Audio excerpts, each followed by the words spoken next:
Today's feature garden is from the drawing board of Catherine Phillips of Lavender and Thyme Landscaping, a Cape Town garden that beautifully complements her client's recent home renovation while enjoying the borrowed landscape of the golf estate it is located on. I first met my clients in 2015 when they first moved down to Cape Town, and she said to me at the time that one day she's going to use me to do her garden when they buy a home. And in 2022 she approached me and said that they finally bought a home and she'd love me to do their garden. And it was virtually a new build from a renovation, working with a lovely architect called Shirley Wayne and a lovely building contractor called Brian Valentine from Revcon. And we really approached it very much as a team, worked together on the design and the installation, and then we ended up planting the garden. I think it was around October of 22. So my client didn't want to have any form of grass inside her property, and the exposed aggregate driveway and then the in-situ pavers with the wonder lawn in between, it really softens a very otherwise stark entrance with these lovely strips of green planting in between the stone pavers.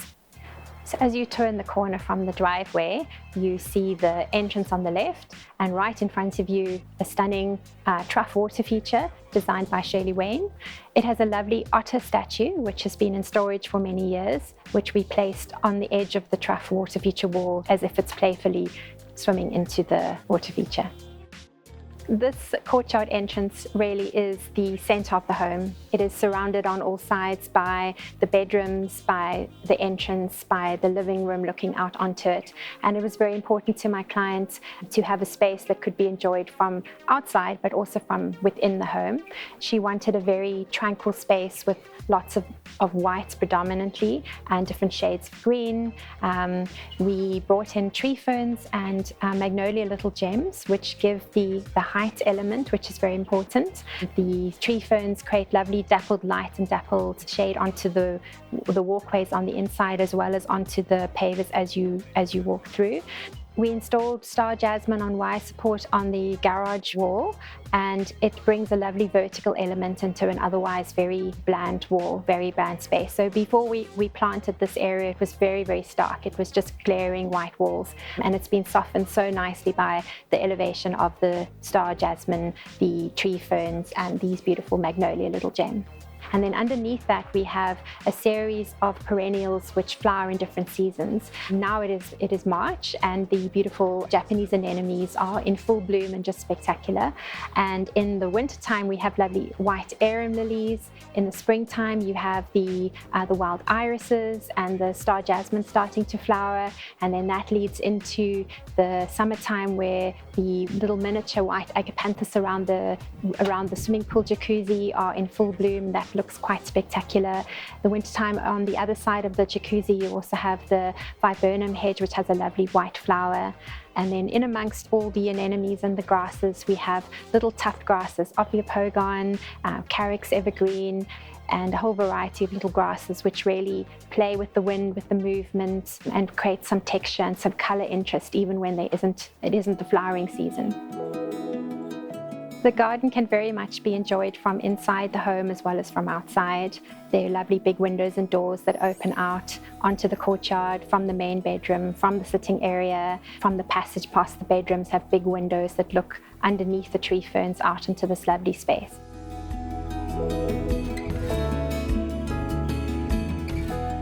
We're in the back section of the house, which is a passageway past the children's bedrooms. My client was gifted statues at the birth of each of her children from her parents, and these statues are now positioned here outside each child's bedroom on a plinth so that they can be enjoyed from within each bedroom. So we have this lovely passageway, which would otherwise just be a wasted space, which has lovely tiki creeper on the walls, a beautiful Sheena's gold hedge, which is also a favorite of my clients because her mom who passed away was Sheena. So Sheena's gold with these lovely statues in remembrance of her parents.